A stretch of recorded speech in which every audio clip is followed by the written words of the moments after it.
yu'allimuhumul kitaba wal hikmah. Jadi wa yu'allimuhumul kitaba wal hikmah. Jadi yang terakhir al-hikmah. Dan itu bukan sekali dalam Al-Quran, tapi ada beberapa kali Allah menyebutkan ini. Bahkan Allah juga menyebutkan bahwa seorang manusia yang tidak disebut sebagai nabi dalam Al-Quran, tetapi diabadikan namanya dalam Al-Quran, diperlakukan seolah-olah seperti nabi, yaitu Luqman. Ya. Jadi tidak ada satu ayat yang mengatakan Luqman adalah nabi.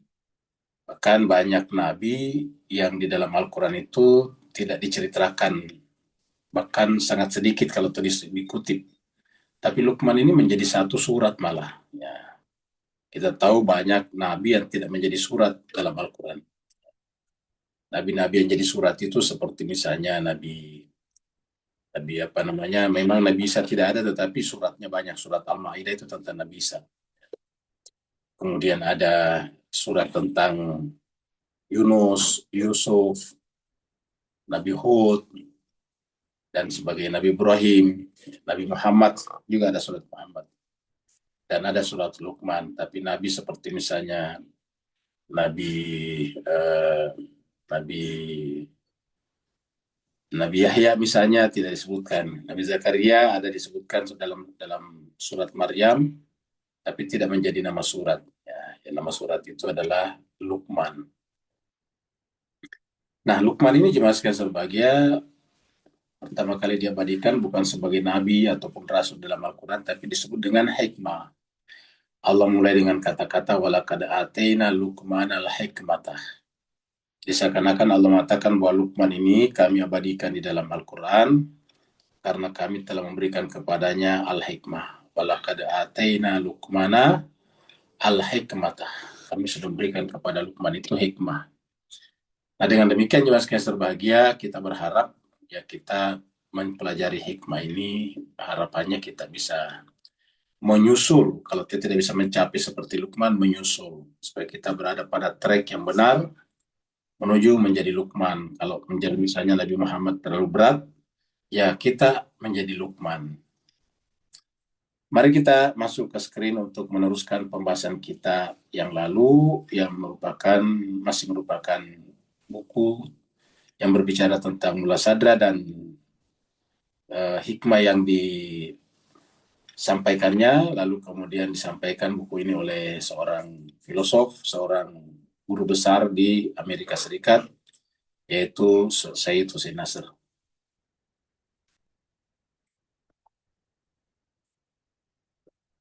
Terakhir kita sampai di sini, ini.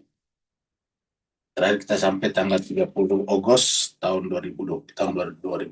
Nah, ini masih berbicara tentang bagaimana Mula Sadra meninggalkan asalatul mahiyah dan menjadi penganut asalatul wujud. Ya, jadi kita sudah terangkan dalam filsafat Islam itu hanya dibagi dua saja. Jadi matriksnya cuma dua. Apakah ikut pada gerbong asalatul mahiyah atau ikut pada gerbong asalatul wujud. Ya. Bahwa memang yang mengajarkan asalatul wujud pertama kali adalah Ibnu Sina, tapi tidak sistematis dan tidak juga menyebutkan secara jelas. Tetapi kalau yang asalatul mahiyah diperjuangkan dengan jelas, sehingga bisa kita simpulkan bahwa sesaat sebelum Mula Sadra menyampaikan argumentasinya, hujahnya berkenaan dengan asalatul wujud, yang menghiasi, yang menguasai cara berpikir para filosof muslim pada saat itu adalah asalatul mahiyah. Apalagi tokoh-tokoh besarnya adalah asalatul mahiyah yang terkenal seperti Syuhrawardi, Sihabuddin Syuhrawardi, termasuk juga guru daripada Mula Sadra, guru besarnya yaitu Mirdamat. Nah, jadi ini adalah pada saat itu Mirdamat adalah guru yang sangat terkenal, walaupun tidak sepopuler daripada Syuhrawardi, tapi Syuhrawardi sangat populer. Nah, ternyata jemaah sekalian, setelah datang Mula Sadra, maka kemudian ini bisa dikatakan ini adalah membangkitkan kembali asalatul wujud dari puing-puing keruntuhannya setelah dibabat habis oleh asalatul mahiyah, setelah dikuasai maksudnya oleh setelah wacana berpikir di tengah-tengah umat Islam itu dikuasai oleh asalatul mahiyah. Jadi kita bisa lihat dari sini, ya, jadi kita mulai dari sini. Suhrawardi adalah salah seorang pembela yang gigih terhadap realitas kualitas, yaitu asalatul mahiyah, dan bahwa wujud adalah itibari. Jadi bagi Suhrawardi, wujud itu adalah itibari, bukan hakiki. Yang hakiki adalah kualitas mahiyah. Ya. Kendati pun dia berbicara tentang cahaya, artinya Suhrawardi itu filsafatnya cahaya, namanya isyraq. Isyraq itu cahaya memancar. Tentang cahaya dalam pengertian yang sama dengan yang digunakan Mullah Sadra ketika menjelaskan wujud. Ya. Begitu juga dengan Mirdamat. Jadi Mirdamat ini adalah orang kedua dari Suhrawardi yang mempopulerkan asalatul mahiyah. Jadi Mirdamat percaya bahwa kuiditas atau esensi lah yang memiliki realitas, bukan wujud. Jadi artinya memiliki realitas itu hakikat, hakiki.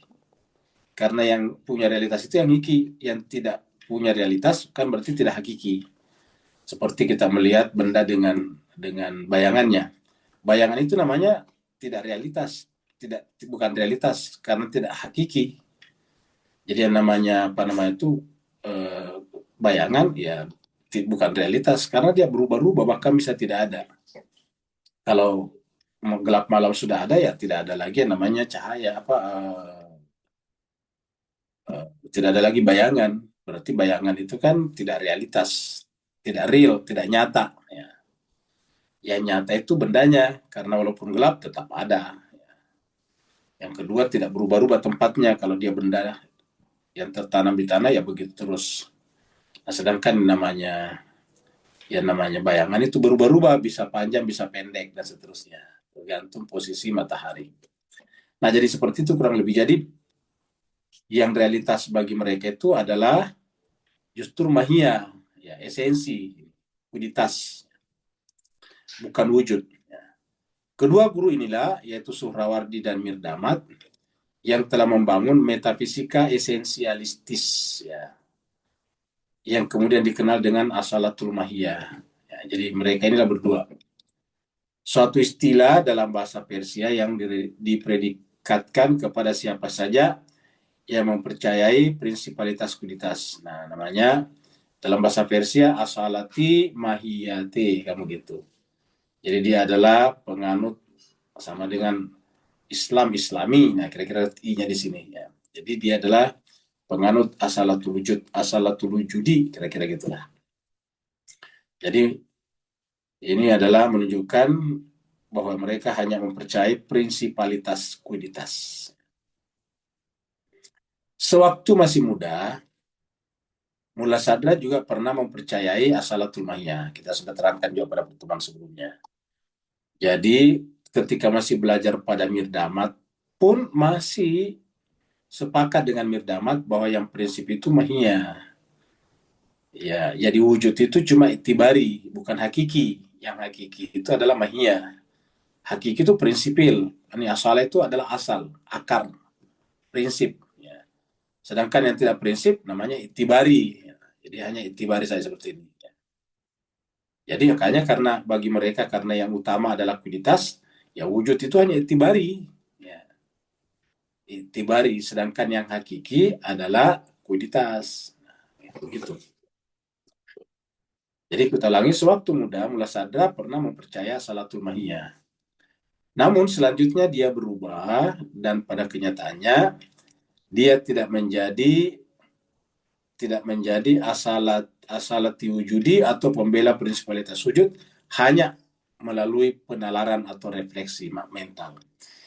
Jadi artinya bahwa nanti Mullah Sadra berubah menjadi penganut asalatul wujud bukan semata-mata karena pelajaran filsafat yang diterimanya dari guru-gurunya, bukan juga berdasarkan penalaran rasional atau refleksi mental. Ya, jadi bukan berdasarkan penalaran atau refleksi mental.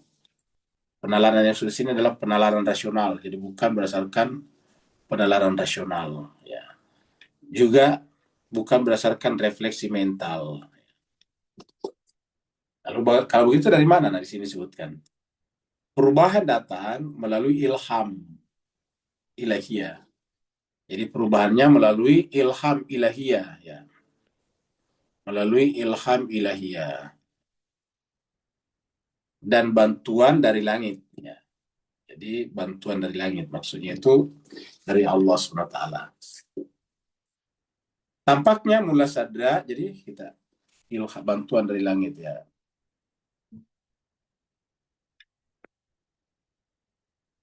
Tampaknya mula sadra mengalami suatu pengalaman spiritual yang memungkinkannya untuk memiliki suatu pandangan baru terhadap realitas.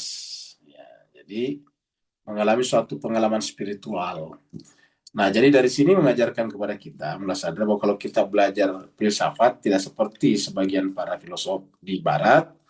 Nah, dalam pandang mulai sadar, filsafat itu walaupun itu filsafat adalah penalaran akal, penalaran intelektual, tetapi seorang filosof yang benar tidak boleh berhenti di situ saja. Selain melakukan olah nalar, selain melakukan apa namanya hujah intelektual, ya seorang filosof juga harus membersihkan jiwanya dan sering melakukan semacam tafakur, ya, atau semacam meditasi. Kalau di kita ibadah, ya, misalnya tengah malam. Karena apa? Tidak boleh mengandalkan hanya pada penalaran intelektual. Tidak boleh berdasarkan penalaran atau refleksi mental saja. Karena kita tahu refleksi mental atau penalaran itu hanya dari kita sendiri. Sedangkan ada kebenaran yang lebih tinggi, yaitu bersumber daripada sumber segala sesuatu, termasuk kebenaran mental tadi, yaitu Allah ilahiyah. Ya, maka dengan demikian katakan di sini, karena sadar melakukan itu, maka disebut dengan perubahan data melalui ilham ilahiyah dan bantuan dari langit. Jadi melalui ilham ilahiyah dan bantuan dari langit. Tampaknya Mullah Sadra mengalami suatu pengalaman spiritual. Tampaknya Mullah Sadra mengalami suatu pengalaman spiritual yang memungkinkannya untuk memiliki suatu pandangan baru terhadap realitas. Jadi tampaknya Mullah Sadra mengalami suatu pengalaman spiritual yang memungkinkannya untuk memiliki suatu pandangan baru terhadap realitas. Ini pengalaman spiritual. Jadi ini yang harus kita pahami. Ya. Ada namanya pengalaman spiritual ini. Nah, namanya saya pengalaman spiritual. Pengalaman itu dari kata alam, dialami. Ya. Ya, otomatis tentu penekanannya pada spiritualitas. Ya. Kita sudah sering sampaikan di sini bahwa kita manusia itu ada beberapa dimensinya. Ada dimensi intelektual, ada dimensi spiritual, ada dimensi ritual, dan ada dimensi sosial. Nah, jadi kita manusia itu ibaratnya adalah orang yang berada dalam kotak seperti ini. Jadi manusia itu seperti seakan-akan berada dalam kotak seperti ini. Kita manusia di sini nih. Manusia di sini yang memiliki bentang ke sini.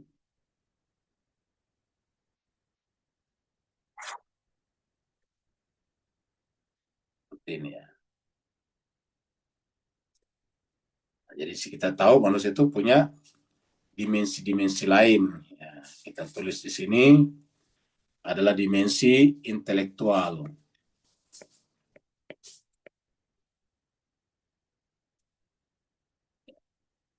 Kemudian dimensi ritual. Kemudian dimensi spiritual.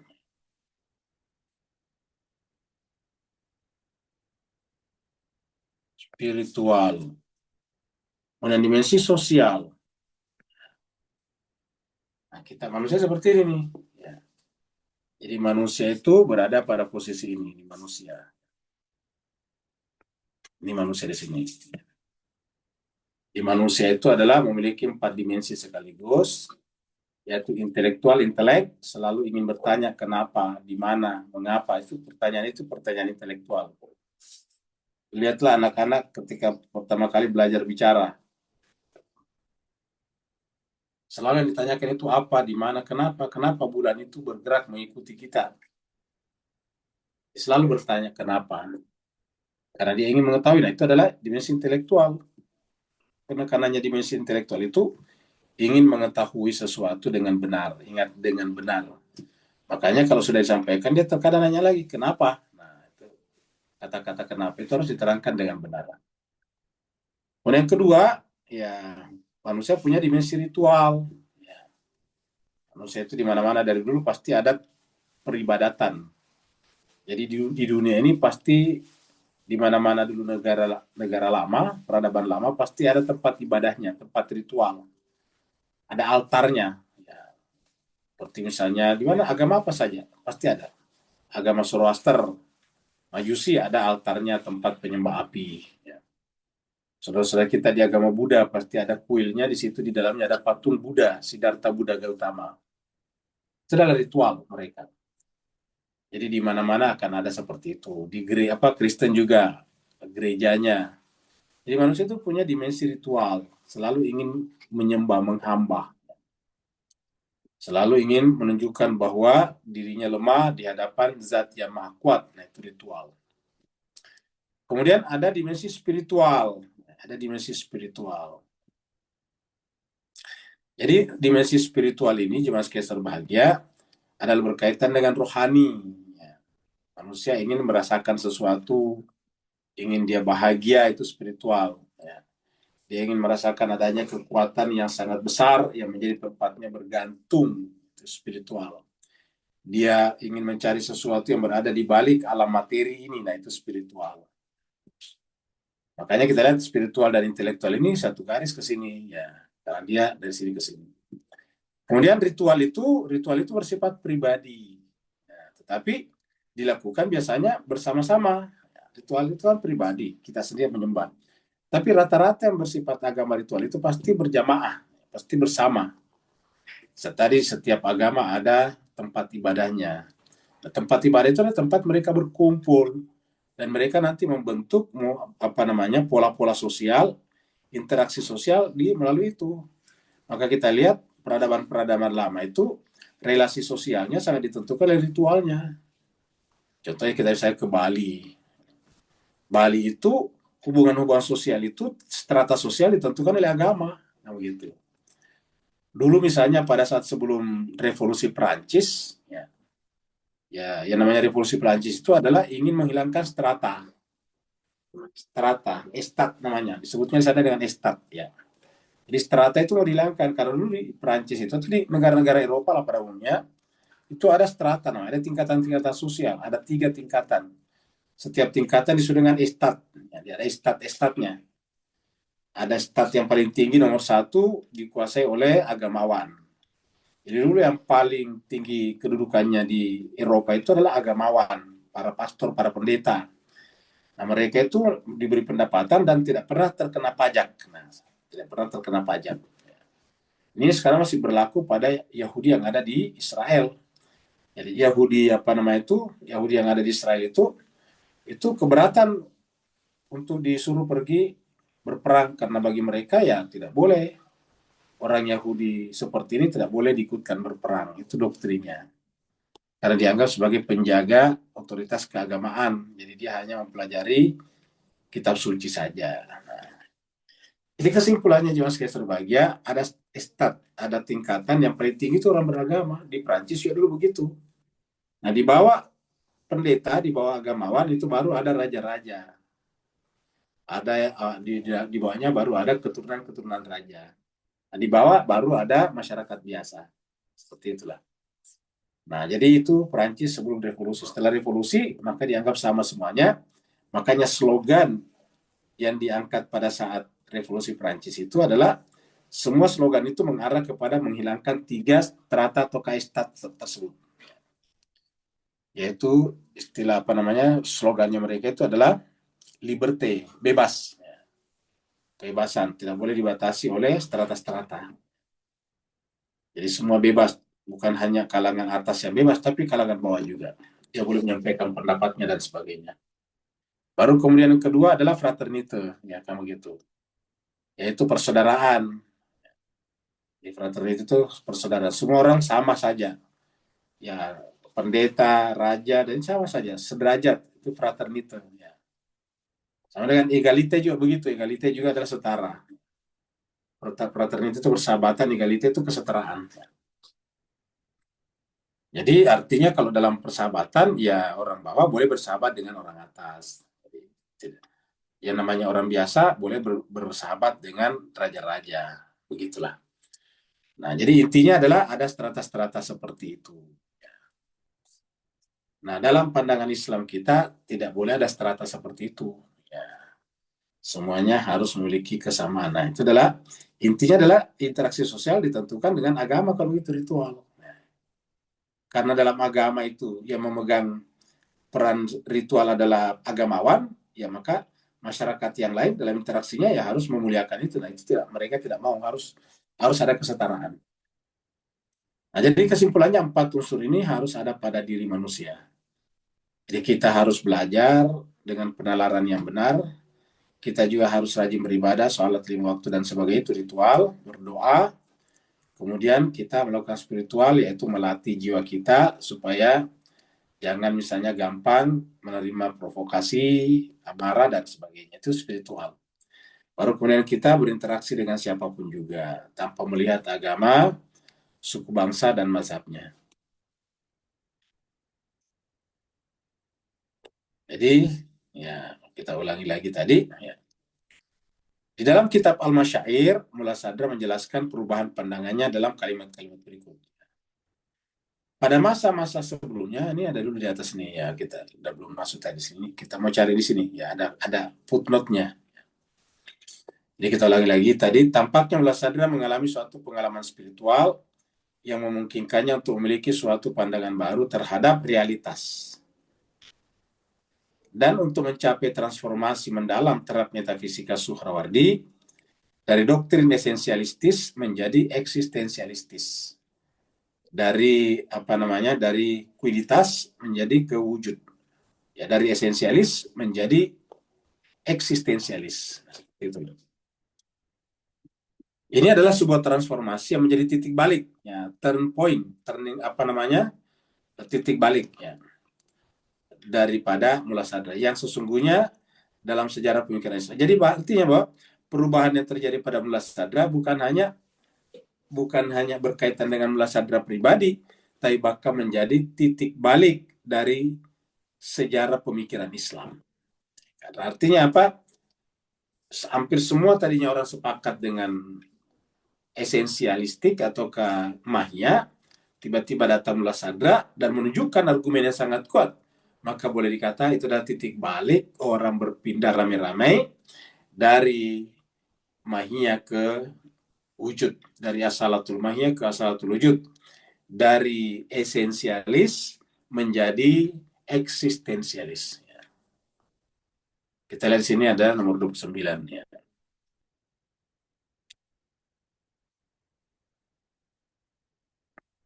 29 berarti di atas ini ya. Kita lihat catatan 5 di atas untuk menjelaskan penjelasan Corbin mengenai transformasi Mullah Sadra yang disebutnya sebagai sebuah revolusi dalam filsafat Islam. Jadi yang menyebut ini sebuah revolusi adalah Henry Corbin. Henry Corbin ini adalah yang pertama menerjemahkan tadi bukunya Mullah Sadra ke dalam bahasa Inggris. Kita lihat catatan nomor 5 ya. Catatan nomor 5 di sini dikatakan ini Corbin bahkan ini kita perbesar ya. Corbin bahkan menyebut transformasi yang dilakukan Mullah Sadra terhadap filsafat Islam periode pertama sebagai sebuah revolusi. Jadi Corbin menyebut itu sebagai sebuah revolusi, perubahan drastis dari asalatul mahiyah ke asalatul wujud. Ya. Corbin menulis, nah sayangnya ini bahasa Perancis, saya nggak ngerti bahasa Perancis ini ya. Nah kurang lebih beginilah ya. Nah jadi ya kalau kita lihat ini kan mirip-mirip bahasa Inggris nih. Mullah Sadra opere on revolution. Jadi kita bisa artinya Mullah Sadra melakukan sebuah revolusi. Ya, Quidetron la veritable metafisik dalam hal metafisika. Ya. The essence, metafisika esensi. Ya, asalatul mahia. Ya, don't ya le regen du right the puis the sickle the puis Farabi, Avicen, Ed Sorawardi. Jadi melakukan revolusi yang benar-benar merubah segala-galanya yang tadinya dikuasai oleh filsafat seperti artinya filsafat pada saat itu dikuasai oleh Farabi, Avicenna dan Sohrawardi. Jadi boleh dikata filsafat Islam tadinya tuh tokoh besarnya adalah Farabi, Avicenna, ya Ibnu Sina dan Sohrawardi. Tapi kalau dia masuk Mullah Sadra, dia menjadi tokoh besar, kira-kira gitu. Nah, ini disebut dengan penetration metafisik. Ya. Ini adalah termasuk penetrasi metafisik Mullah Sadra ke dalam filsafat. Ya kurang lebih itulah kalau kita lihat meraba-raba terjemahannya dari mirip-mirip bahasa Inggris ya. Di dalam kitab Al-Masyair ini salah satu buku Mullah Sadra. Di dalam kitab Al-Masyair, ya, Mullah Sadra menjelaskan perubahan pandangannya dalam kalimat-kalimat berikut. Jadi dalam kitab Al-Masyair, Mullah Sadra menjelaskan kenapa bisa terjadi perubahan seperti itu. Yang oleh Henry Corbin tadinya disebut sebagai sebuah revolusi dalam pandangan Mullah Sadra, tapi sekaligus revolusi dalam pandangan filsafat Islam. Pada masa-masa sebelumnya, kata Mullah Sadra ini kan dikutip Mullah Sadra ini ya. Nanti ada di sini. Penjelasan Mullah Sadra ini 31 nantinya. Pada masa-masa sebelumnya, maksudnya sebelum dia berpandangan asalatul wujud, kata Mullah Sadra, saya merupakan seorang pembela yang sangat antusias, pembela yang gigih terhadap tesis prinsipalitas kuiditas ataukah asalatul mahiyah. Ya. Jadi saya tadinya adalah pembela ya, prinsipalitas kuiditas. Ini pengakuan daripada Mullah Sadra. Saya adalah seorang pembela yang sangat antusias terhadap tesis prinsipalitas kuiditas atau asalatul mahiyah. Dan berpendapat bahwa yang namanya wujud itu itibari, tidak asli. Itibari itu tidak asli, tidak hakiki. Ya. Yang hakiki itu adalah kuiditas, esensi atau mahiyah. Jadi saya adalah pembela yang sangat antusias terhadap tesis prinsipalitas kuiditas, dan saya juga adalah pembela yang sangat antusias terhadap keitibarian wujud. Bahwa wujud itu adalah itibari. Sampai kemudian Tuhan memberikan saya sebuah petunjuk ya, dan mengizinkan saya untuk menyaksikan pembuktiannya. Jadi kata-kata ini. Jadi dia merasa ini bukan penalaran intelektual. Kalau penalaran intelektual bagi dia sudah cukup sampai pada prinsipalitas kualitas asalatul mahiyah. Tapi kemudian Tuhan memberikan kepada saya sebuah petunjuk ya, dan mengizinkan saya untuk menyaksikan pembuktiannya. Jadi menyaksikan. Jadi artinya pembuktian kebenaran ini adalah disaksikan langsung oleh Mullah Sadra kepada Allah. Nah, penyaksian langsung inilah disebut dengan musyahadah. Dan kita sering sampaikan di sini, terutama kalau kita bicara tentang irfan yang di malam hari ini. Ya. Jadi ada namanya asalatul mahiyah, ada namanya mukasyafa dan ada musyahadah. Jadi harus ada penyingkapan dulu. Nah, ada penyingkapan. Ini sebetulnya pelajaran malam. Jadi ada mukasyafa. Sini ada mukasyafa. Mukasyafa. Lalu kemudian muncul berikutnya namanya musyahadah. Musyahadah. Jadi ada mukasyafa dan ada musyahadah. Ya, gitu. Nah mukasyafa ini tidak langsung. Harus ada pendahuluan-pendahuluannya juga. Ya, misalnya ada misalnya riyadhah. Ya, riyadhah. Ada misalnya muraqabah. Ada misalnya muhasabah. Nah ini dia. Baru kemudian melakukan tindakan-tindakan seperti tahalli, tajalli. Nah barulah muncul mukasyafah. Nah jadi ini panjang nih sebelum sampai ke sini. Jadi untuk sampai ke sini ini panjang ke atas ini. Bahkan kalau ditarik ke atas masih ada lagi, misalnya tobat. Artinya tobat di sini berhenti daripada menyia-nyiakan waktu, ingin melakukan perjalanan suluk kepada Allah dimulai dengan taubat namanya. Setelah itu berjalan baru mukasyafah, tersingkap. Nah, setelah tersingkap, ibaratnya mata sudah terbuka, mata hati, barulah bisa menyaksikan musyahadah. Nah, tingkatan mula sadra sampai di sini. Jadi menunjukkan bahwa mula sadra ini adalah bukan filosof seperti filosof kalau kita berbicara tentang Socrates, Plato, Aristoteles, atau filosof seperti yang kita kenal di Barat sekarang. Tetapi mula sadra adalah filosof yang melampaui itu, makanya mula sadra terkadang disebut dengan bukan saja filosof tapi teosofi. Karena walaupun dia filsafat itu mengandalkan penalaran, tapi mula sadar juga mengandalkan penyaksian. Jadi bukan hanya penalaran, tapi juga penyaksian, musyahadah. Nah, jadi artinya ini juga teladan bagi kita. Bahwa kalau kita ingin belajar, tidak cukup hanya dengan membaca dan menulis saja, tapi kita juga harus mensucikan jiwa kita. Dari mana? Ya tentu penyakit jiwa yang paling berat itu adalah cinta dunia, materialistik. Ya.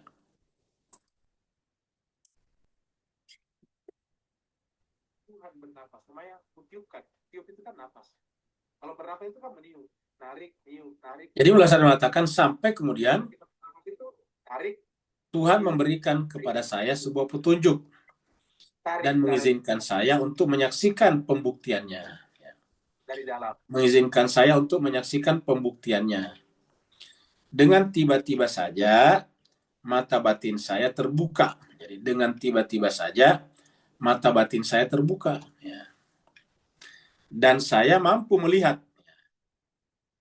Dan saya mampu melihat bahwa kebenaran masalah dan kebenaran masalah ini bertentangan. Ya. Kebenaran masalah ini bertentangan dengan apa yang dipegang oleh para filosof. Artinya kebenaran yang dia saksikan ya. Kebenaran daripada kesaksiannya ini. Maksudnya kebenaran masalah di sini adalah asalatul wujud. Ya. Jadi yang dimaksud di sini adalah asalatul wujud. Asalatul wujud. Ya. Asalatul wujud. Jadi asalatul wujud. Prinsipalitas wujud. Ya. Prinsipalitas eksistensi. Nah, itu adalah ini kebenaran masalah ini justru bertentangan dengan apa yang dipegang oleh para filosof pada umumnya pada saat itu ya. Karena kita akan sampaikan tadi, ya, yang menguasai ruang berpikir, ruang perdebatan, ruang penalaran pada saat itu di kalangan para filosof Islam adalah asalatul mahiyah dengan tokoh utamanya tadi Suhrawardi yang naik namanya karena masih muda dan bisa melakukan menulis buku yang begitu bagus, dan juga Mirdamat yang merupakan guru besar di kalangan di Asia Tengah pada saat itu, wilayah Persia lah, ya, Mirdamat. Ya. Nah jadi asalatul wujud pada saat itu tidak dipegang, makanya dikatakan masalah ini bertentangan dengan apa yang dipegang oleh para filosof pada umumnya. Karena filosof pada umumnya pada saat itu adalah asalatul mahiyah. Ya. Segala puji bagi Allah yang telah membimbing saya. Tentu ini adalah terjemahan dari Alhamdulillah ya. Alhamdulillah Allah telah membimbing saya keluar dari kegelapan pikiran. Jadi ya itu kegelapan pikiran. Karena bagi dia ini gelap. Masa wujud yang dianggap sebagai itibari, sementara sesuatu yang nampak itu, yang disebut dengan mahiyah itu, yang dianggap sebagai hakiki. Ya. Maka dia katakan segala puji bagi Allah yang telah membimbing saya keluar dari kegelapan pikiran tak berdasar. Yaitu tentang prinsipalitas kuiditas. Tentang asalatul mahiyah. Dengan perantaraan cahaya pencerahan. Jadi dengan perantaraan cahaya pencerahan. Jadi aku di sini jadi itu adalah karena cahaya pencerahan ini. Dengan perantaraan cahaya pencerahan.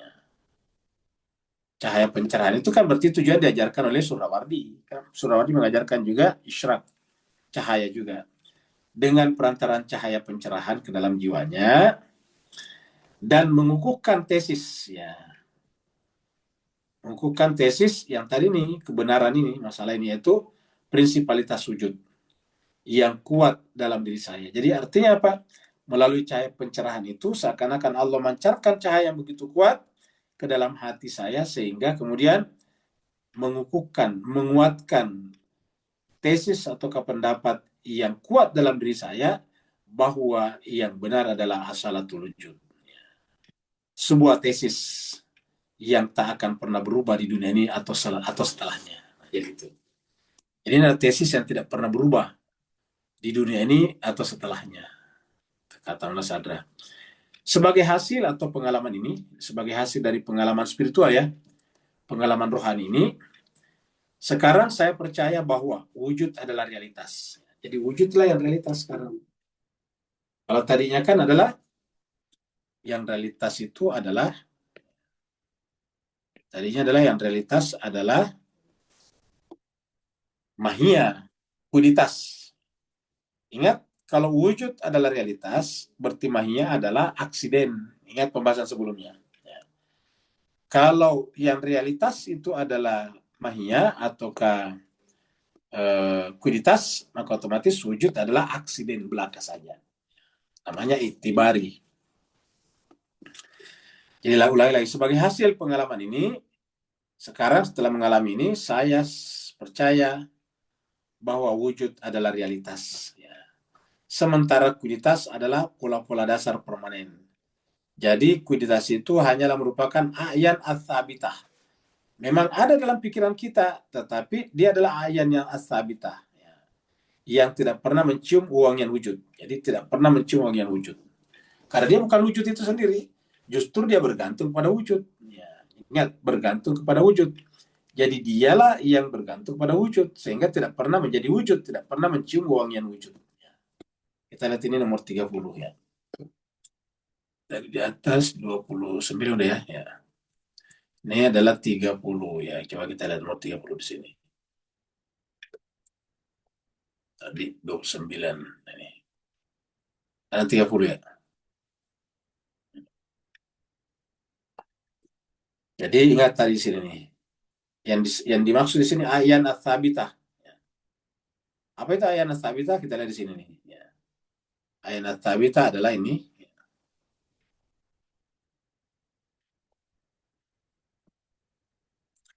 Kalimat ini merujuk kepada kata-kata Ibnu Arabi yang terkenal. Ini adalah diambil dari Ibnu Arabi. Ya. Yaitu al-ayan ats-tsabitah ya, ma syamat raha al-wujud. Ya. Jadi al-ayan ats-tsabitah yang sebetulnya rahatul wujud, yang merupakan tempat daripada istirahatnya atau wujud di situ ya. Jadi adalah ayan ats-tsabitah. Ya. Jadi simatnya rahatul wujud ya. Raihatul wujud, bukan raihatul wujud. Nah, jadi ini adalah bisa ditemukan dalam buku La Sagesse des Prophètes. Ini bahasa Perancis juga. Yang dikutip oleh si Said Hussein Nasr. Ya.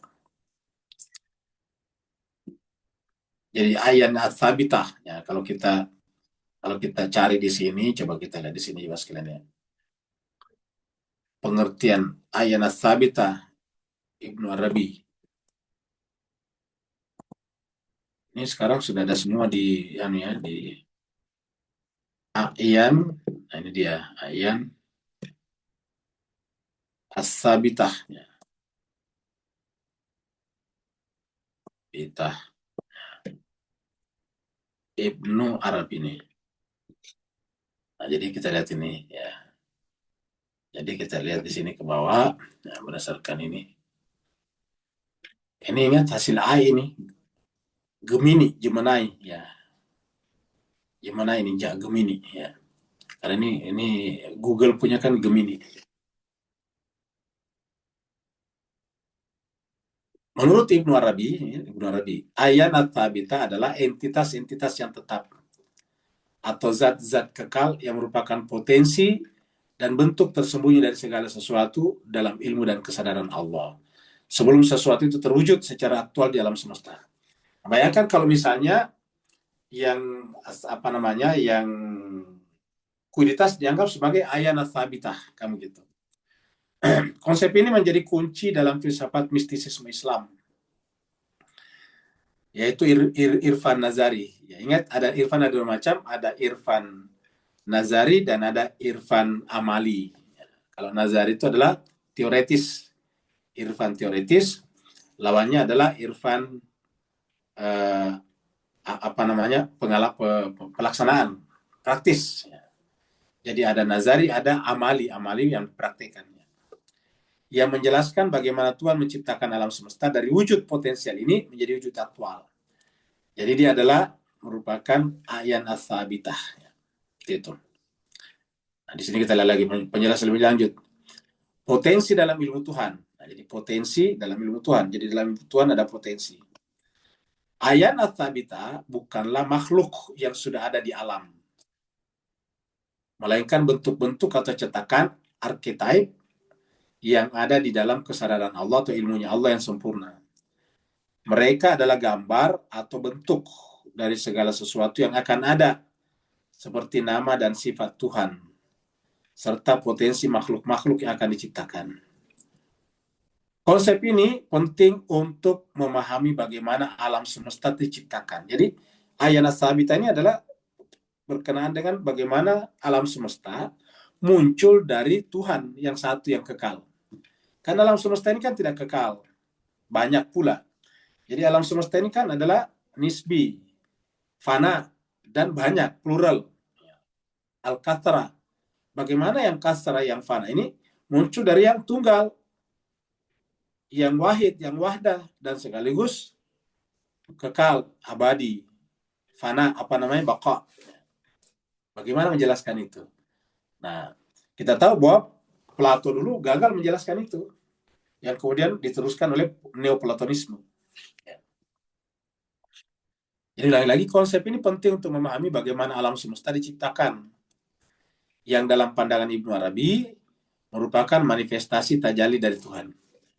Ayan as-sabita adalah tahap sebelum alam wujud secara aktual. Jadi ayan as-sabita ini adalah tahap sebelum potensi, sebelum alam wujud secara aktual. Jadi sebelum alam tercipta, dia sudah ada dalam dirinya Tuhan. Namanya ayan as-sabita. Ketika dia di sana, ya dia potensi. Belum bisa disebut apa-apa. Ya. Kalau istilah Al-Quran itu lam yakun syai'an madhkura. Belum bisa disebut apa. Dia hanya ayan as-sabita saja. Dia adalah berbentuk potensial saja. Kayak misalnya macam-macam kue.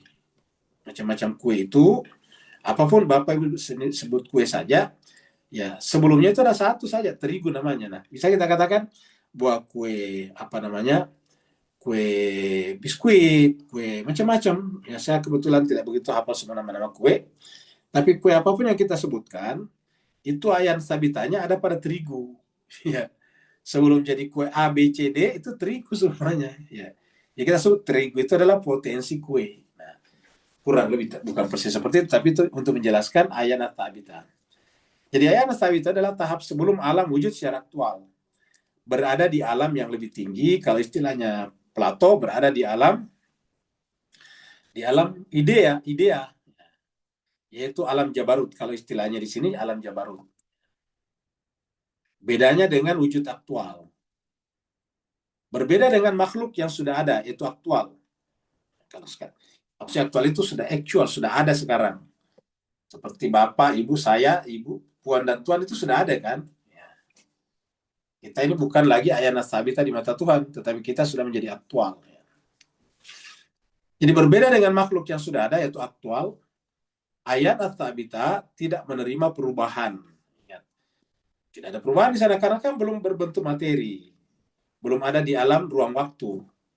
Karena belum ada di alam ruang waktu, tentu perubahan tidak berubah, tidak berpengaruh. Karena perubahan itu terjadi di alam ruang waktu. Jadi tidak menerima perubahan karena mereka berada di alam potensi dan pengetahuan Tuhan. Jadi tidak menerima perubahan karena mereka berada di alam potensi dan pengetahuan Tuhan. Jadi berada di alam potensi dan pengetahuan Tuhan. Diulangi, berada di alam potensi dan masih menjadi pengetahuan Tuhan. Itu namanya ayat at-tabita. Ya, tidak berubah karena belum, Tuhan kan tidak mengalami perubahan. Unsur-unsur ayan ats-tsabitah.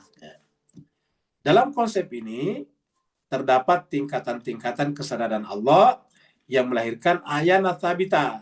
Jadi ulangi, dalam konsep ini menurut Ibnu Arabi ini terdapat tingkatan-tingkatan, ada step-step sebelum mencapai ayan ats-tsabitah. Namanya tingkatan-tingkatan kesadaran Allah. Ingat, bukan Allah berarti jangan bayangkan Allah pernah tidak sadar, bukan, tapi dia bertingkat-tingkat. Ingat, gradasi, ya. Tashkik, ya. Yang melahirkan ayan ats-tsabitah seperti tingkatan wahidiyah. Jadi ada wahidiyah, kemudian ahadiyah. Jadi kita sudah terangkan juga dulu tentang wahidiyah, ahadiyah, dan ada juga wahdaniyah, kamu gitu. Yang merupakan manifestasi dari nama-nama dan sifat-sifat Tuhan. Ini masih bisa bisa kita lanjutkan lagi nih di bawah ini sumbernya, ya. Jadilah kelebihannya kalau kita kalau bukan AI dulu hanya menyampaikan bahwa yang berbicara tentang ini ada di sini nih, Republika. Tapi sekarang sudah langsung mengangkat di sini, jadi itu kelebihannya sebetulnya AI. Ya. Makanya yang ada di sini tergantung yang ditulis orang di sini. Kalau yang ditulis orang di sini salah atau bisa dikritik, ya bisa dikritik juga. Ingat, makanya hasil AI itu bukan berarti tanpa cacat, karena juga hasil tulisan orang di sini. Ya, di sini nih. Diringkaskan dari ini. Jadi ini sumbernya ini diringkaskan menjadi kurang lebih seperti inilah. Jadi itu mana ayat sabita, ya, kita sudah tahu. Ya, kita kembali ke sini. Lagi-lagi sebagai hasil pengalaman ini, pengalaman rohani tadi, pengalaman spiritual yang dialami oleh Mula Sadra dengan pencerahan rohani tadi, pemancaran cahaya ilahiyah tadi, cahaya pencerahan, maka kemudian dia menyadari ini.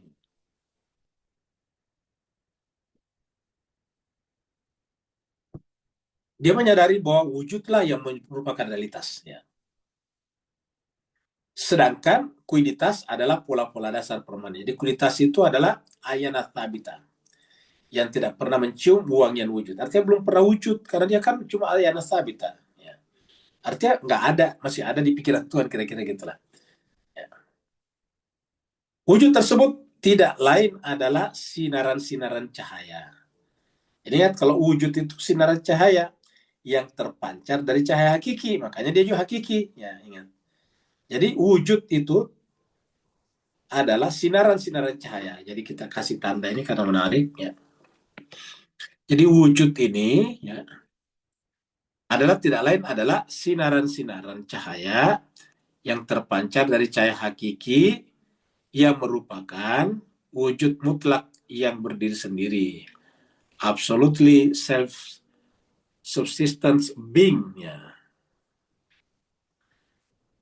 Kecuali kalau setiap wujud ditandai dengan sejumlah sifat esensial dan sejumlah kualitas objektif akal, intelligible qualities. Ya, kita lihat di sini.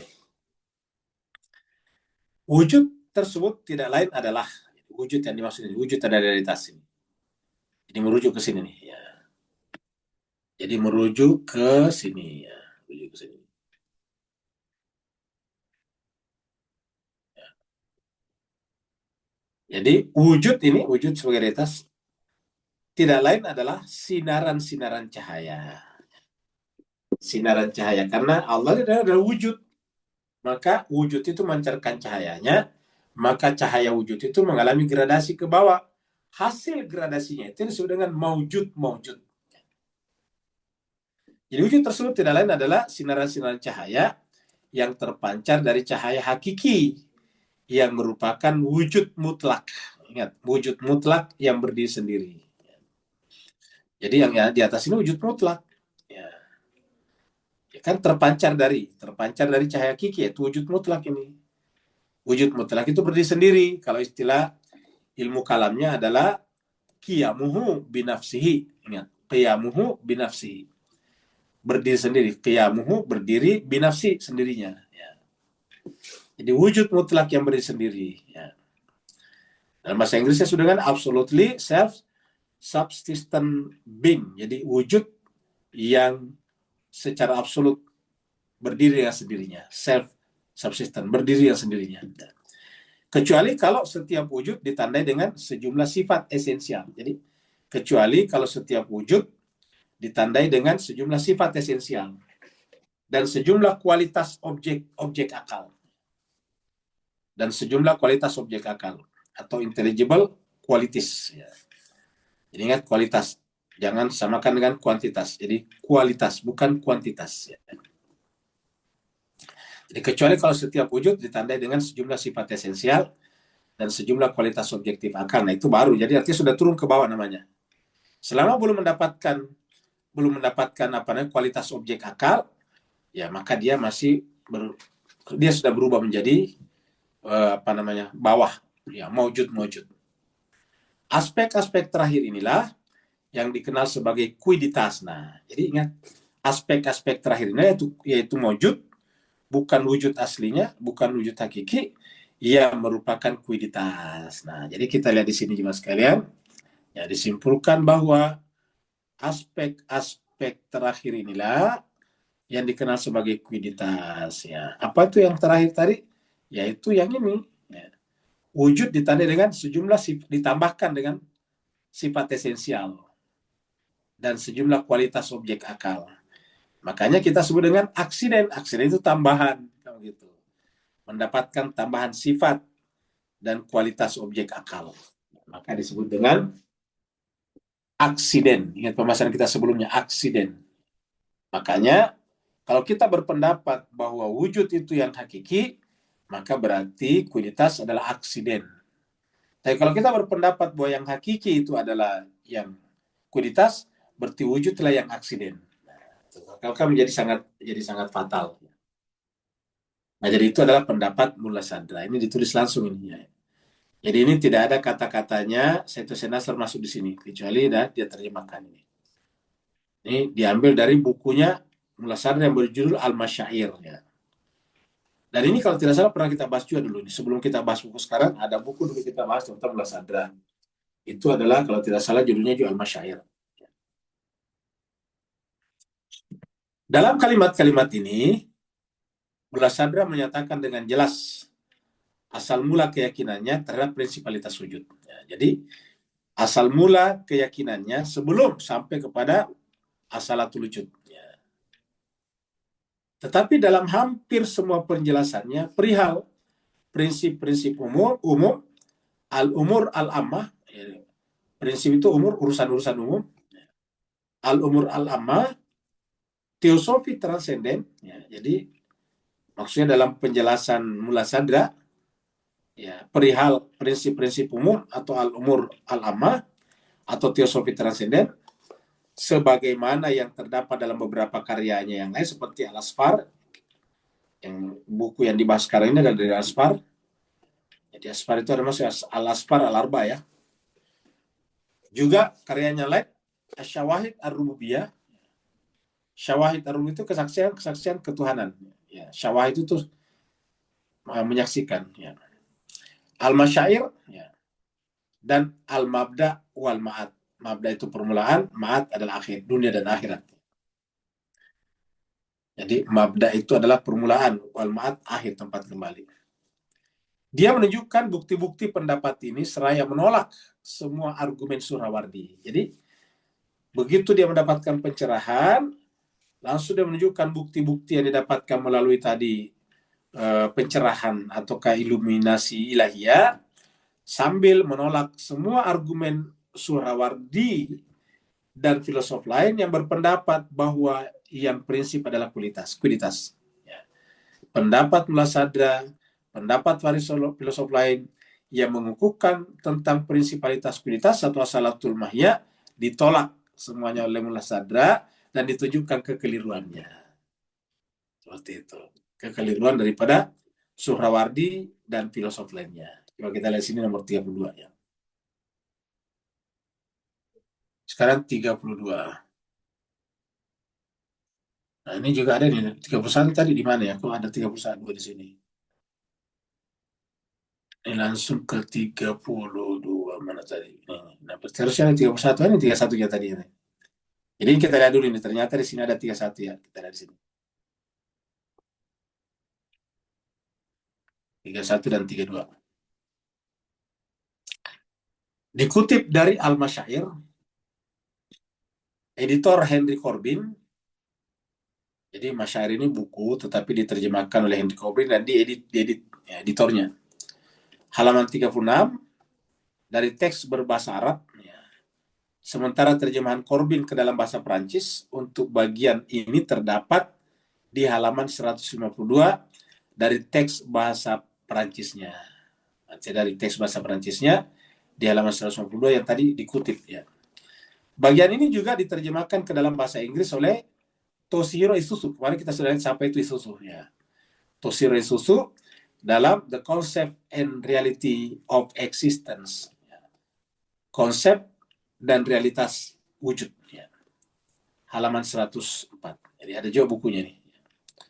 Konsep dan realitas existence ya. The Concept and Reality of Existence ya. Halaman 104. Terjemahan Isuzu inilah yang kami ikuti dengan perubahan-perubahan tertentu. Jadi yang dipakai terjemahnya Isuzu. Adalah sangat penting untuk dicatat, sebagaimana disampaikan oleh Corbin, yaitu Henry Corbin, dalam sumber kutipan di atas, bahwa Surawardi menggunakan istilah-istilah yang sama dalam Hikmah al-Ishraq. Ya. Halaman 196-197. Untuk menunjukkan bagaimana dia terbangun dari keterbatasan yang memenjarakan filsafat peripatetik. Jadi bagaimana dia terbangun dari keterbatasan yang memenjarakan filsafat peripatetik. Ya. Sehingga dia menjadi sadar terhadap alam cahaya yang menjadi perhatian teosofi Isyraqi. Ya. Ini 31. Tadi kita lihat ada 32-nya juga. Ini 32 tadi. Ini 32. Lebih panjang ini ya, 32 ini. Nah, jadi kita lihat sini 32.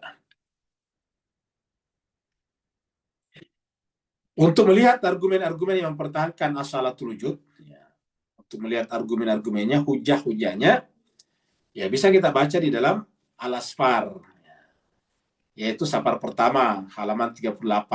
Jadi dia buku pertama juga. Safar pertama, halaman 38, dan seterusnya. Argumen-argumen ini kemudian diringkas oleh Mullah Sadra dalam Al-Masyair. Jadi argumen ini disingkat, diringkaskan. Jadi bisa dikatakan Al-Masyair ini adalah ringkasan daripada Asfar. Supaya lebih gampang yang tidak membaca Asfar, karena ini panjang 9 jilid, ya disingkatkan, diringkaskan dalam buku lain namanya Al-Masyair. Halaman 37 dan seterusnya. Argumen-argumen yang sama juga diajukan oleh Sabsiwari.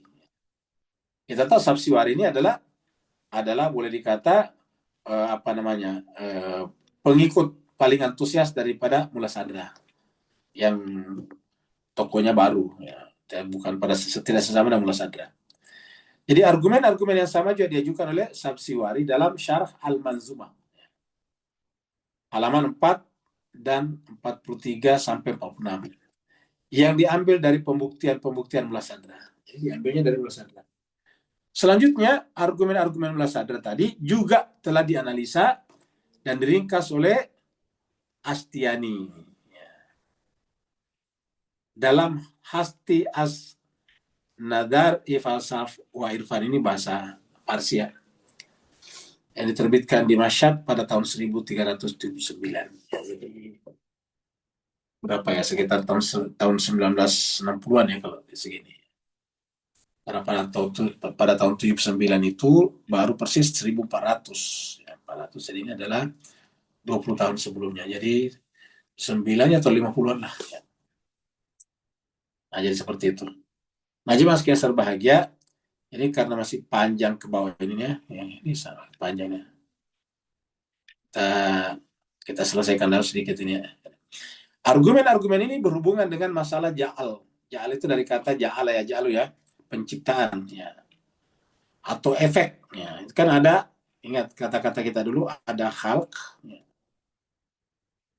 Jadi ada khalq.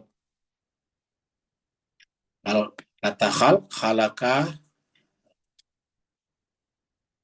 Halaka, nah, nanti menjadi isimnya kata bendanya di khalqun. Tulisannya sama. Ya. Khalqun. Kalau ja'ala, ya, ini ja'ala, nanti isimnya atau kata bendanya ja'lun. Tulisannya sama juga, ja'lun. Ini namanya masdar ini ya, ini masdar. Masdar ini adalah fiilnya, fiil madhi ya. Falaka yakhluqu, ja'ala yaj'alu ya. Falaka yakhluqu, khalqun, ja'ala yaj'alu, ja'lun. Dalam Al-Quran, terutama kaitannya dengan manusia itu dalam Al-Quran ada dua. Ini khalikun basyaran.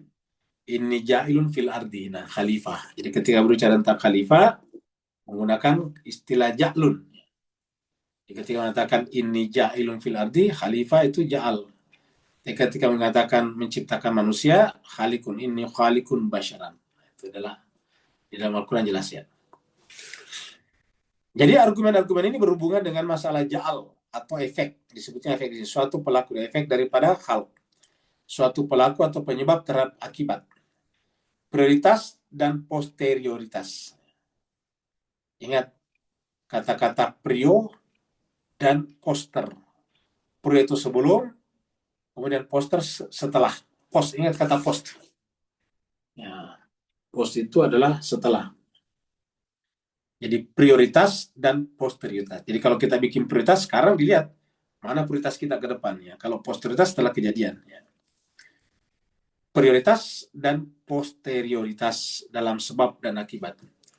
Wujud sebagai sumber kebaikan dan lain-lain. Ya.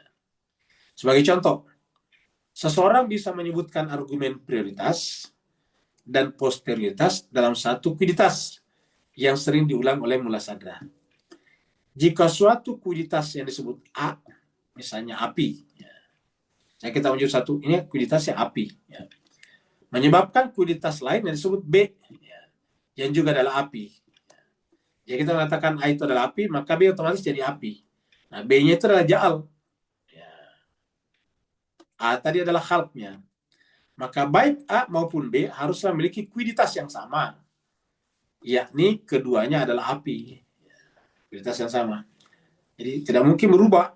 Ya. Tidak mungkin wujud jadi kuiditas. Kamu gitu, nggak mungkin. Kuiditas jadi wujud, tidak mungkin. Karena kan sifatnya berbeda. Ya. Tidak mungkin. Ya. Jadi jika kita menerima prinsipalitas kuiditas, maka realitas terletak di kuiditas. Ya. Jadi jika kita menerima prinsipalitas kuiditas, asalatul mahya, maka realitasnya terletak pada kuiditas. Itu tidak bisa dipungkiri. Dan pada saat yang sama, kita juga harus mengakui bahwa sebab mendahului akibat. Ya. Artinya bahwa yang namanya sebab kamu mendahului akibat belakangan. Oleh karena itu, kuiditas api yang sama dalam contoh di atas adalah lebih dahulu, prior, dahulu. Ya, ini sebab A dan posterior yaitu setelah sebagai akibat B juga. Kira-kira begini Pak Bu sekalian. Kalau bapak itu kan sebelum manusia, otomatis anaknya setelah bapaknya manusia juga kan. Ya. Jadi A, ya, kan? Contohnya sebagai kita gampang memahami nih. Ya. Ya. A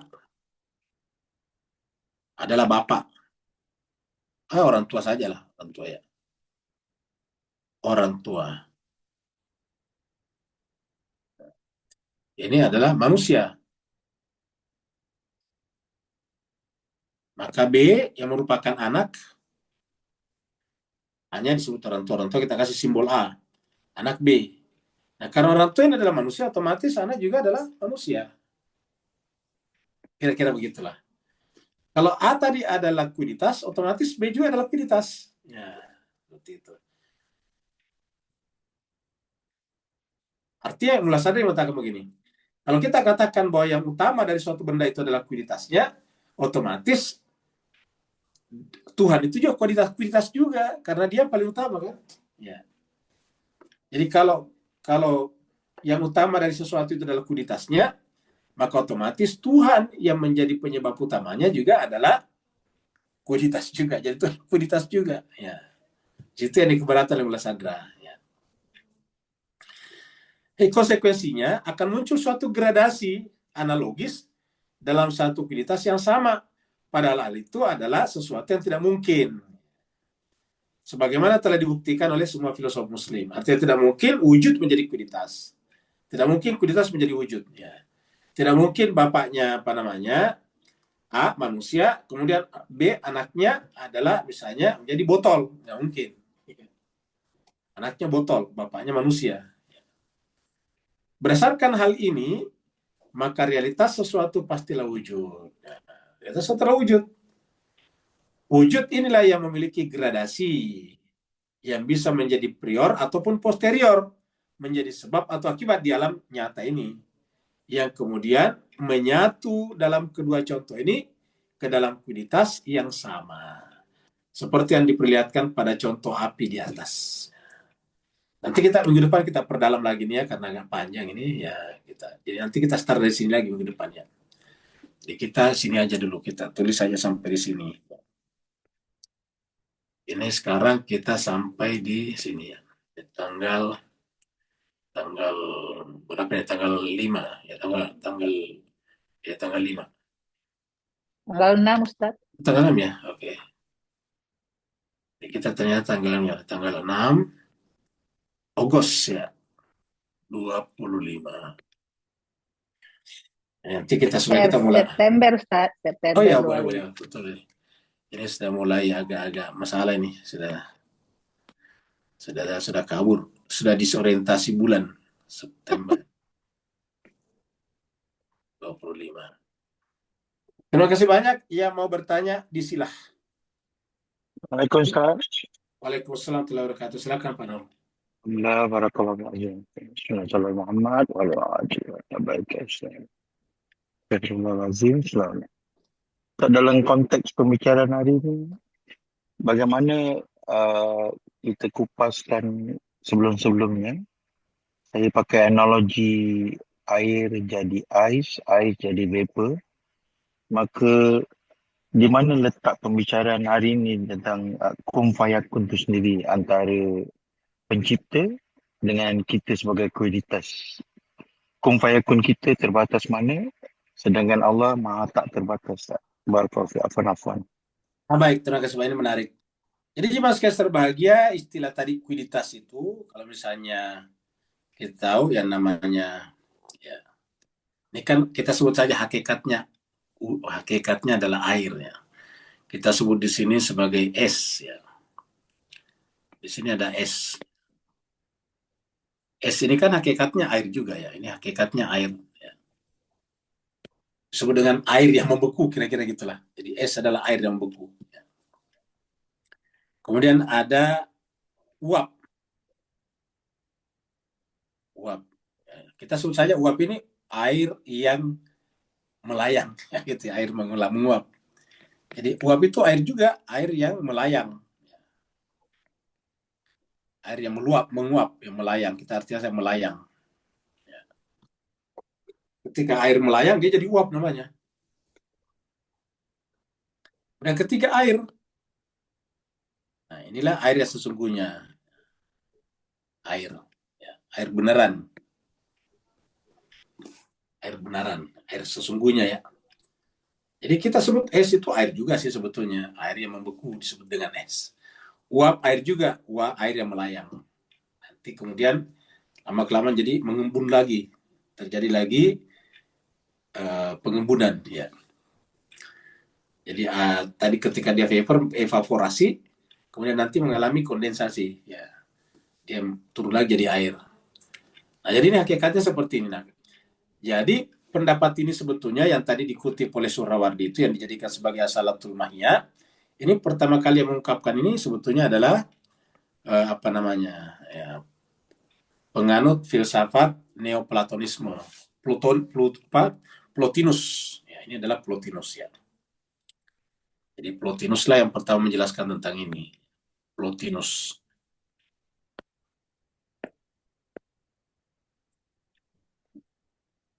Ini Plotinus. Plotinus ini adalah bapak pencetus Neoplatonisme. Neoplatonisme. Ya. ya perajaran Plato dihidupkan kembali oleh Plotinus dengan penjelasan kenapa yang satu yang di alam ide itu bisa berubah jadi benda materi. Ya. Itulah Plotinus. Ya. Nah, sekarang yang harus kita sebagai kalau berkaitan dengan gradasi wujud ataukah tashkik al-wujud, ya gradasi tashkik al-wujud, dia tidak kepake seperti ini. Kenapa? Karena kalau misalnya Tuhan itu adalah ini es, katakanlah begitu, lalu kemudian meleleh ke bawah menjadi air, lalu kemudian naik lagi menjadi uap, kan dulu es meleleh jadi air kan, air jadi uap lagi kan begitu. Jadi kalau berdasarkan urutannya itu es ini meleleh itu apa ya mencair menjadi air, habis itu menguap kan begitu. Hakikatnya itu juga. Nah, jadi kalau kita terima ini seperti pendapatnya Surawari itu adalah penganut aliran ini, namanya iluminasi, mirip dengan Plotinus. Kalau Plotinus itu kan adalah emanasi. Ini menggunakan kata emanasi di sini. Ya, emanasi. Jadi ini adalah pendekatannya adalah emanasi. Ya. Jadi emanasi itu ya emanate. Kalau emanate itu kalau bahasa Inggrisnya emanate ya. Emanate ya. Ya. Emanation ya. Jadi emanation itu meleleh. Jadi tadi jadi Tuhan itu meleleh jadi air. Ya, kemudian menguap melayang jadi air. Itu juga. Nah, kalau kita terima ini, berarti Tuhan tidak ada bedanya dengan makhluknya. Dan ini bertentangan dengan ajaran Al-Quran yang mengatakan bahwa Allah itu tidak punya keserupaan. Laisa kamitsli syai'un, kan begitu. Sedangkan air ini serupa dengan es. Kan ini juga sebetulnya. Air ini dengan es atau ais sama. Ya. Ya. Es dengan uap sama saja sebetulnya. Cuma karena dia kena panas, dia melayang, dia terurai. Hidrogen dan oksigennya ikatannya menjadi lepas. Sehingga hidrogen berdiri sendiri, uap berdiri sendiri, namanya melayang. Ya. Menghilang ke udara maksudnya. Nah, dengan demikian, itu akhirnya sama. Nah, kalau kita terima pendapat ini, pendapatnya Neoplatonisme, dan dia pakai juga dalam prinsipalitas kuiditas tadi, maka otomatis kita sepakat dengan filsafat yang bernama monisme. Ya, monisme. Ya. Mono itu satu. Ya. Jadi ingat kata-kata monisme. Artinya itu juga. Jadi yang disebut meja ya Tuhan juga. Itu semuanya. Nah, kita tolak itu. Bahwa meja itu adalah memperlihatkan wajah Tuhan, tapi dia bukan Tuhan. Dalam filsafat Nusa dikatakan huwa mahua. Dia bukan dia, mahua. Ya, jadi kalau monisme huwa. Ya, kalau monisme ya huwa. Huwa.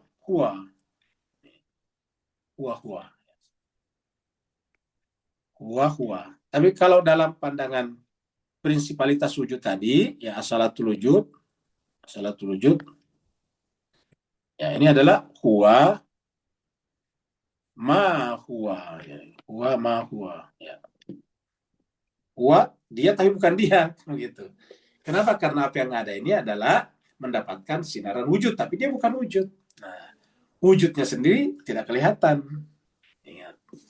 Yang kelihatan ini kan meja, ini pasti bukan wujud, tetapi dia ada karena menerima cahaya dari wujud. Nah, kayak kita juga, kita kan bukan cahaya, tapi kita kelihatan karena kita bermandikan cahaya. Ya. Kita kelihatan secara keseluruhan karena kita bermandikan cahaya. Ya. Kalau tidak bermandikan cahaya, tidak kelihatan secara keseluruhan. Ya. Ketika bermandikan cahaya atau diselimuti oleh cahaya, kita tetap bukan cahaya. Ya, cahaya. Nah, begitulah juga wujud. Dengan demikian, kembali tadi ke sini, maka kita pahami bahwa gradasi wujud itu bukanlah Tuhan yang bergradasi kemudian menjadi es, bergradasi lagi menjadi air, bergradasi ke bawah lagi menjadi uap. Bukan itu. Ya. Jadi yang namanya es, uap, air, ada sesuatu yang beda dengan wujud. Dan karenanya sebetulnya tidak memiliki hakikat. Seperti itu. Iya, kalau kita menyentuh hakikat, yaitu belum terjadi karena dia adalah belum aktual, masih ada dalam pikiran Tuhan yang disebut dengan ayan at-tabita tadinya. Itu. Ada lagi yang lain? Ada Ustadz di chat room. Ya, kita Ada 2 baca. pertanyaan.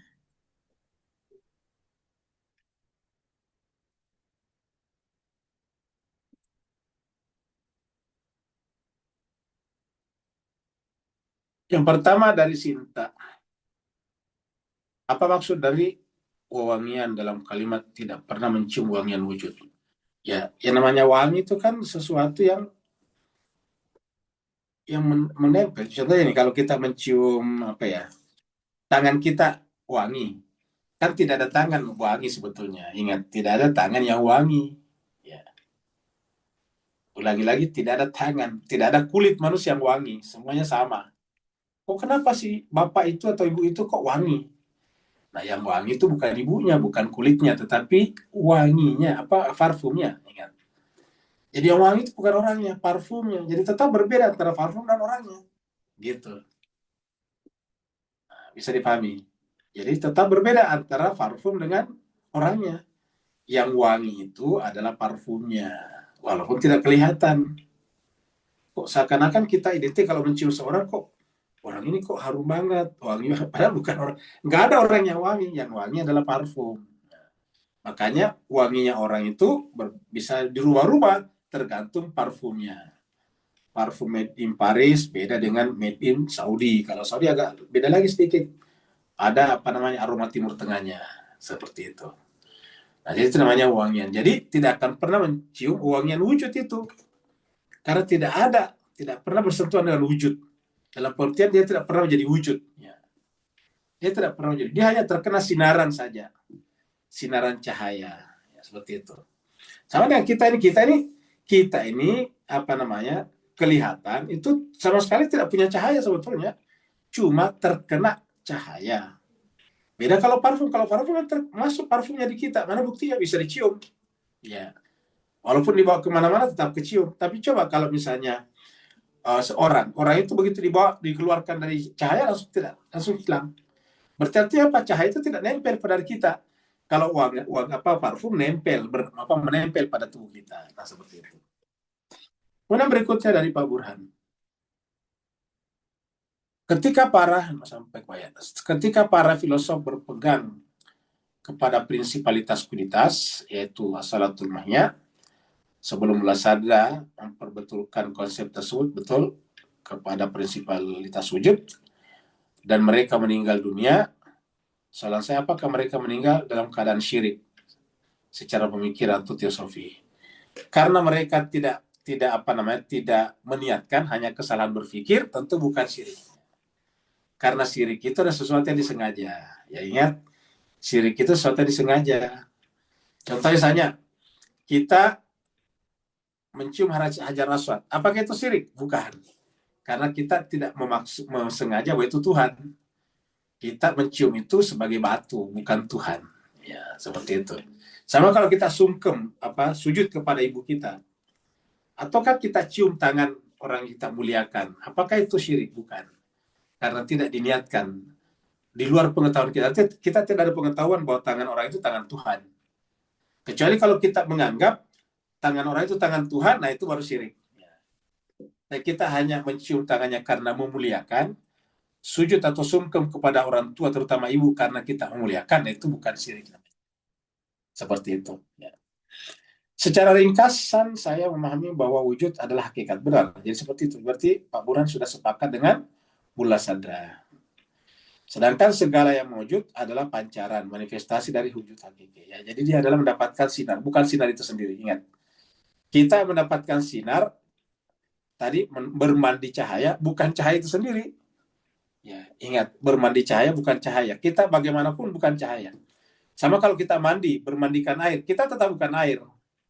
Ya, jadi ketika tubuh kita tenggelam dalam air, ya tetap ada dua di sana, yaitu air dan tubuh kita. Tubuh kita tetap bukan air. Tubuh kita ya tubuh kita. Air ya air. Nah, seperti itulah. Sehingga harus bisa dibedakan. Kalau kita anggap sama, itu tadi yang ditentang Mulasada. Ya. Kalau tidak ada lagi, kita akhiri sampai di sini. Insyaallah kita jumpa lagi pada pertemuan mendatang. Wassalamualaikum warahmatullahi taala wabarakatuh. Waalaikumsalam warahmatullahi warahmatullahi wabarakatuh. wabarakatuh. Terima Terima kasih Pak kasih, Ustadz, Ustaz. terima kasih Bu Ya, Ayu. sama-sama. Terima kasih, Terima Ustaz. kasih Bu Ayu. Terima kasih Bu Meli. Terima kasih semua.